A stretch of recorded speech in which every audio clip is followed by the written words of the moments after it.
Hi BookTube. So I did a bit of book shopping in March, just a little bit, because I'm trying to curb my book buying and read all these books on my shelves, but I did manage to get a pile of books, most of them pretty slim, so I'll be able to get to them relatively quickly. But April was on my mind for the old school April readathon, where you're reading, well, at least from my interpretation, is reading like childhood related books, and so these are kind of like fun different kind of books than I would normally haul, kind of, sort of.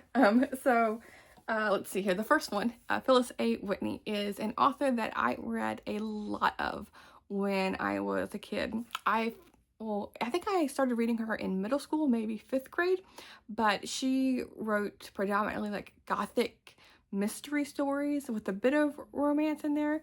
But this one is a young adult book, it's young adult novel, but this was written well before the YA industry that it is. This was written in 1972, and this edition is from 1976 with the yellow pages and yellow back, and here's the author. But she wrote books each of her books, from my memory, was set in a different location. And I read a couple of her YA books because back when I was a teenager, I didn't read these. I read, I think those more published or more popular was the adult series, and so I read those. But yeah, when I was thinking of like childhood favorites, I thought of Phyllis A. Whitney, and I was happy to find this one. So like I said, a slim book. I'll be able to get through this quickly. Maybe this month. I feel like her gothic stories, I feel like, are perfect for rainy days. And me saying this, I don't even know if this story in particular is a gothic story, but she's a newcomer to school. So new place is really, yes, it doesn't seem like her typical story at all, because she's known for mysteries. Like, she wrote many young adult mystery books, and so this is completely out of the realm of what I'm used to reading with her, because I read, I feel like, everything that she's published except most of the YA books. So maybe that's a whole new thing I need to discover. Another childhood favorite, Francine Pascal. She wrote she's the creator of the Sweet Valley High series. She didn't write them, they're all ghostwritten. But I wonder if she wrote this one, because this is a book I've never heard of before. It's called Hanging Out with Cece. And maybe Francine Pascal actually wrote this one. Maybe she wrote some of the Sweet Valley, but I know she did not write hardly any of them, because there was like hundreds. And yeah, so, but maybe she wrote this. I'm not sure. This one came out, let me see here, 1977. So yeah, another older book. The cover's kind of creepy. It's something about their eyes. It's very creepy, but Sweet Valley High is like following two twins in LA, and they're like, it's like kind of like a soap opera kind of story. But this one, it's following two teenagers on a school trip, so not too far out of the realm of what I'm used to reading with Francine Pascal. But I've never read anything but the Sweet Valley books from her, so interested to see what I think of this one. And then an R.L. Stine book, A Fear Street Super Chiller, Broken Hearts. I saw this and I was like, oh yeah, I remember reading these as a kid. I don't remember reading the Goosebump series. I read a couple of the Fear Street, but I wasn't a big fan of those. But I remember watching like the Goosebump TV show as a kid. This is Valentine's Day Can Be a Killer. Let's see. And then another gothic story, The Ivy Tree by Mary Stewart. And these are like the more typical gothic, where there's like a woman and there's like there's a tree, or there's a mansion on the cover, and it's always like dark and gloomy, and then there's this orange, the sprayed edges. So yeah, there's that one. And Mary Stewart is an author I've wanted to get into, because liking Phyllis A. Whitney, I was like, I bet I'll like Mary Stewart, and so this is an author I want to know more about. Give her a try. Speaking of an author, of giving them a try, is I read Christian Wyman years ago when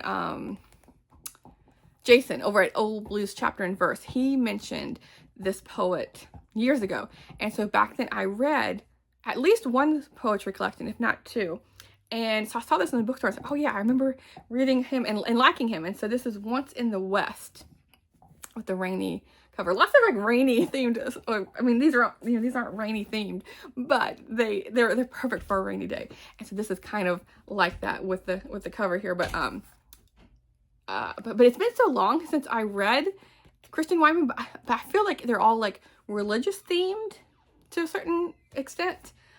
But yeah, maybe this is focused on his, you know, Western setting, but I'll find out. I didn't read the description at all. I just remember the author, and I remember liking him, so giving that a go. And I think I got this for like 25 cents or something, so can't pass that up. And then I got, speaking again of childhood throwbacks, is I found one of these little pamphlets from the Laura Ingalls Wilder series by William Anderson. He wrote little pamphlets, like little biographies of different parts of the Ingalls and Wilder family. And so this is one of the only ones left that I was missing. And this is the story of Almanza Wilder's family tree and history, and that is Laura's husband and the inspiration behind Farmer Boy in the Little House on the Prairie series. And so happy to get this one and add it to my collection.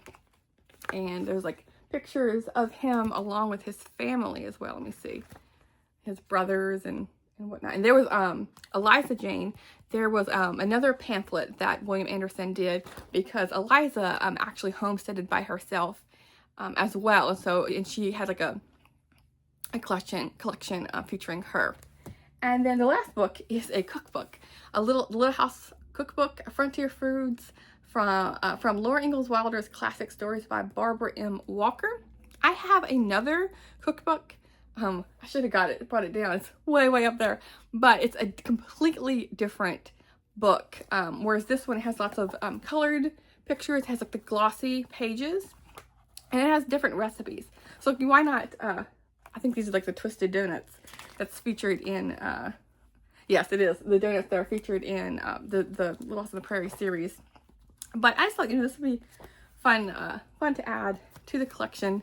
My ever-growing Little House on the Prairie collection. I feel like I'm going to run out of books eventually to pick up, but this is another one to add. And I still need to cook out of the original cookbook that I have, so now I have an extra nudge to cook from this one as well. And I wanted to, you know, showcase some of that on my BookTube channel, because I really do like cooking and baking. So it's something that kind of goes hand in hand, because it's like, you know, you can do like a cookbook review and they're related to books themselves. So I find those kind of things interesting. So let's see if I can do a little stack here. Yeah, I feel like I did pretty good, because I don't want to buy too many books. Like I said, I want to read what I own. And if I do buy something, I want to read it right away. So I've actually already read the Fear Street book, because we're now in April, so I read it for Old School April.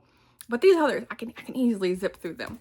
So I need to hold myself accountable, or you can help me hold myself accountable to getting through these books and not sorting them into the shelves and then them just sitting there, because I don't like that. It's just not a good feeling, because you get excited with the books you buy, and then that excitement kind of goes away if they just like linger on your shelves for months, if not years, and you're like, oh yeah, well, when or why did I purchase this?